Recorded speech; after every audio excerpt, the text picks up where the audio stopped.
Namaste, Hare Krishna. Welcome back to the reading of Srimad Bhagavatam with me. Those of you who have been regular at joining me, I hope you have subscribed, and if not, please do that right away. And those of you who are joining in for the first time, please start listening from the very beginning, and in no time when you catch up to where we are, you're welcome to join us as we go ahead. And please don't forget to subscribe so that you can get the intimation of every upload we make, and it's easy for you to sequentially see the uploads as it happens. So friends, we will continue our reading from the second canto, chapter 8. We have already completed reading first canto and the first 7 chapters of second canto. The second chapter is entitled Questions by King Parikshit, and we have completed reading till verse 20 along with its translation and purport by A.C. Bhakti Vedanta Swami Prabhupada, who happens to be my Param Guru, that is my Guruji's Guru. So we will continue the reading today from verse 21. Samplavaha sarva bhutanam vikramaha pratishankramaha ishta purtasya kamyanam tri vargasya cha yo vidhi. Translation: Please explain unto me how the living beings are generated, how they are maintained, and how they are annihilated. Tell me also of the advantages and disadvantages of discharging devotional service unto the Lord. What are the Vedic rituals and injunctions of the supplementary Vedic rites, and what are the procedures of religion, economic development, and sense satisfaction? Purport: Samplavaha, in the sense of perfect means, is employed to denote the discharging of devotional service, and Pratisamplavaha means just the opposite, or that which destroys the progress of devotional service. One who is firmly situated in the devotional service of the Lord can very easily execute the function of conditional life. Living the conditional life is just like plying a boat in the middle of the ocean. One is completely at the mercy of the ocean, and at every moment there is every chance of being drowned in the ocean by slight agitation. If the atmosphere is all right, the boat can ply very easily, undoubtedly. But if there is some storm, fog, wind, or cloud, there is every possibility of being drowned in the ocean. No one can control the whims of the ocean. However, one may be materially well equipped. One who has crossed the oceans by ship may have sufficient experience of such dependence upon the mercy of the ocean. But one can ply over the ocean of material existence by the grace of the Lord very easily, without any fear of storm or fog. It all depends on the will of the Lord. No one can help if there is some unfortunate danger in the state of conditional life. The devotees of the Lord, however, cross the ocean of material existence without anxiety, because a pure devotee is always protected by the Lord, as is stated in Bhagavad Gita chapter 9 verse 13. The Lord gives special attention to His devotees in their activities within material, conditional life, as has been stated in Bhagavad Gita chapter 9 verse 29. Therefore, everyone should take shelter of the lotus feet of the Lord and be a pure devotee of the Lord by all means. One should know, therefore, from the expert spiritual master, the advantages and disadvantages of discharging devotional service, just as Maharaja Parikshit asked his spiritual master, Srila Shukdev Goswami. According to Bhakti Rasamrita Sindhu, the science of devotional service, one should not eat more than what he requires to maintain body and soul together. Vegetable diets and milk are sufficient for maintenance of the human body, and therefore one has no need to eat anything more to satisfy the palate. One should also not accumulate money to become puffed up in the material world. One should earn his livelihood easily and honestly, for it is better to become a coolie for an honest livelihood than to become a great man in society by hook and crook. There is no harm if one becomes the richest man in the world by honest dealings, but one should not sacrifice the honest means of livelihood simply to accumulate wealth.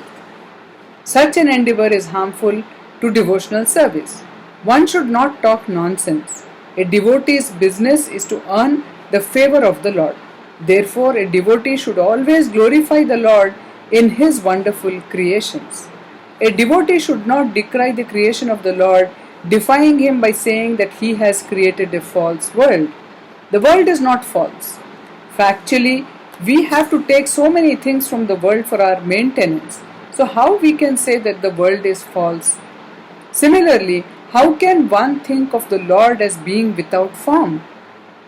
How can one become formless and at the same time have all intelligence and consciousness, direct and indirect? So there are many things for a pure devotee to learn, and he should learn them perfectly from a bona fide personality like Shukdev Goswami. The favorable conditions for discharging devotional service are that one should be very enthusiastic in serving the Lord. The Lord, in his form of Sri Chaitanya Mahaprabhu, wanted the cult of devotional service to the Lord to be preached all over the world in every nook and corner, and therefore a pure devotee's duty is to discharge this order as far as possible. Every devotee should be very enthusiastic not only in performing his daily rituals of devotional service but in trying to preach the cult peacefully by following in the footsteps of Lord Chaitanya. If he is not superficially successful in such an attempt, he should not be deterred from the discharge of his duty. Success or failure has no meaning for a pure devotee because he is a soldier in the field. Preaching the cult of devotional service is something like declaring war against materialistic life. There are different kinds of materialists such as the fruitive workers, the mental speculators, the mystic jugglers, and so many others. All of them are against the existence of Godhead. They would declare that they are themselves God, although in every step and in every action they are dependent on the mercy of the Lord. Therefore, a pure devotee may not associate with such gangs of atheists. A strong devotee of the Lord will not be misled by such atheistic propaganda of the non-devotees, but a neophyte devotee should be very cautious about them. A devotee should see to the right discharge of devotional service under the guidance of a bona fide spiritual master and should not stick only to the formalities. Under the direction of the bona fide spiritual master, one should see how much service is being executed and not simply in the matter of rituals. A devotee should not hanker after anything, but he should be satisfied with things that may automatically come to him by the will of the Lord. That should be the principle of a devotional life, and all these principles are easily learned under the guidance of a spiritual master like Shukdev Goswami. Maharaja Parikshit inquired from Shukdev correctly, and one should follow his example. Maharaja Parikshit inquired about the process of creation, maintenance and destruction of the material world, the process of Vedic rituals, and the method of executing pious activities in terms of the supplementary Vedas like the Puranas and Mahabharata. As explained before, the Mahabharata is the history of ancient India, and so also are the Puranas.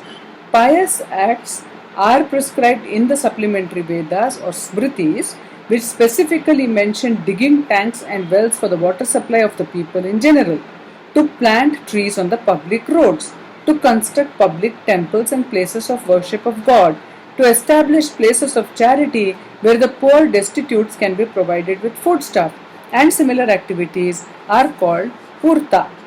Similarly, the process of fulfilling the natural desires for sense gratification was also inquired about by the king for the benefit of all concerned.